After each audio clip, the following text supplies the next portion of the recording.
Friends couldn't believe the new bride had anything to do with the death of her husband. In fact, in the days following his disappearance, they helped organize the search efforts. But soon, they would discover cracks in Jordan's story. If guests were stunned by how sad and disturbed Jordan Graham looked at her wedding to Cody Johnson, they are now in disbelief at how carefree and unmoved she is at his funeral, just 16 days later. She's the widow, and she's up front texting her little friend that she's sitting next to, and her mom and dad are in tears. While people were talking about him and, the funeral service is going on, and she was on her phone. I was upset about Cody's funeral, but I was furious at her. I couldn't even think about anything else but what was going on with her. It was a defining moment for Kimberly Martinez, who had been Jordan's matron of honor. And it was at that moment you knew she was responsible for Cody's death. I was absolutely positive that she did it. And Kimberly wasn't the only one. Everybody was looking at her like, you did this. Everybody knew. Including the cops, who had quietly gathered enough damning evidence against Jordan to arrest her for the murder of her new husband right there at his funeral if they had wanted. And Jordan didn't have a clue. She thought everything was going to be okay. She didn't think that she was going to get in trouble. What Jordan didn't know was that cops had determined that email she said she got from the mysterious Tony the Carman was a fake. And what did you find? Through subpoenas, we found that the email was generated at her stepfather's house. Eventually found out that Jordan wrote it herself.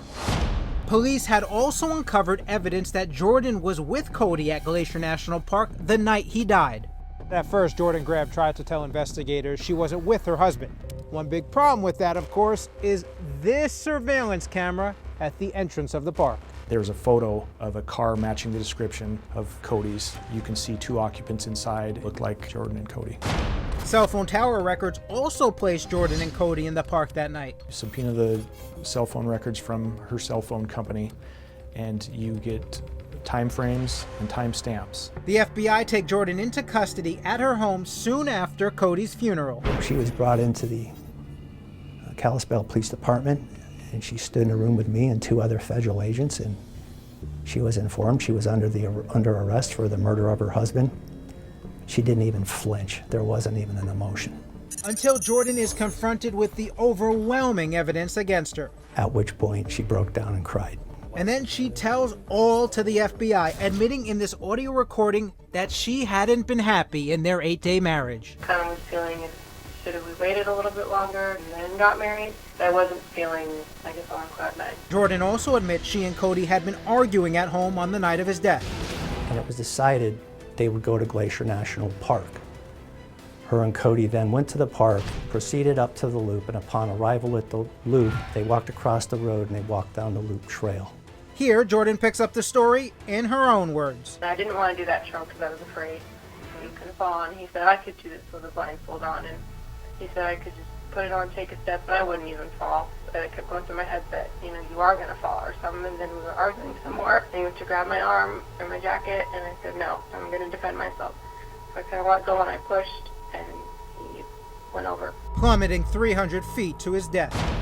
Out of nowhere, she interjects and says, my husband stated he can wear a blindfold and walk around this dangerous part?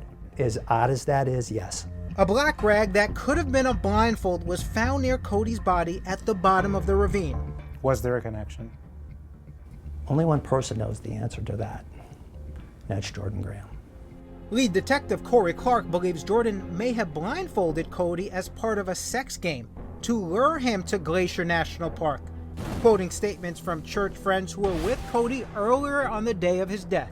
They stated that Cody was in almost a euphoric mood. He said, well, Jordan has a surprise for me. Some of the male folks that were there, they thought maybe sex. The surprise was, though, something completely different. Yes. The theory that Cody may have been blindfolded could never be proven. At the time we attempted to submit it, it was really just another piece of physical evidence found at the crime scene. We were precluded from making any arguments as to what it meant to Mr. Johnson or what it meant to Ms. Graham's conduct. Jordan denies in her confession that Cody's murder was premeditated. There was no planning on your part to kill Cody? No.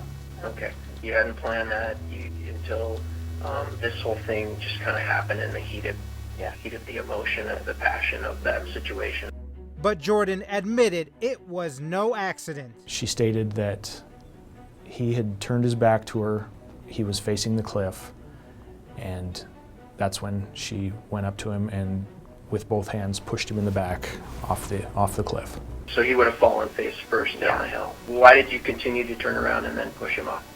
I think it's because emotions were running so high. I was frustrated, I was angry, I was every emotion I could ever think of, all at once.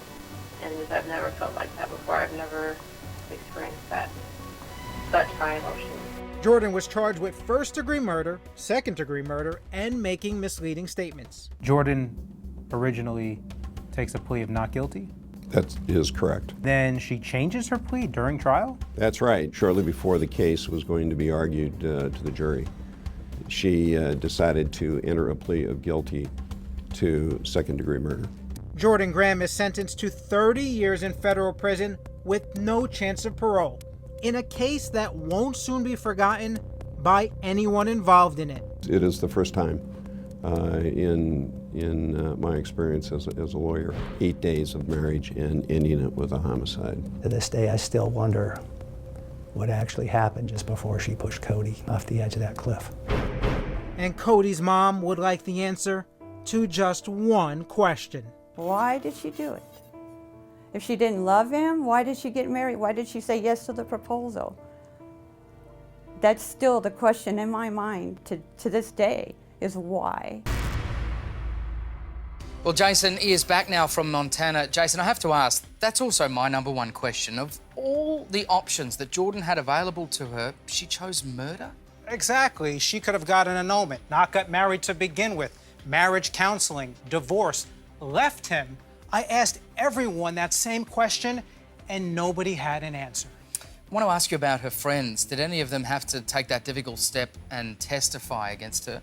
Yeah, 2 of her friends, including her matron of honor. But I gotta tell you, Matt, the most emotional testimony came from Jordan's younger brother. He was literally sobbing from the stand, accusing Jordan of lying to him over and over again. In fact, he was so emotionally torn up about the situation that even Jordan started to break down in tears. It's a pretty crushing image, isn't it, a brother having to do that on the stand? Thanks for the update there, Jason. It is a wild story.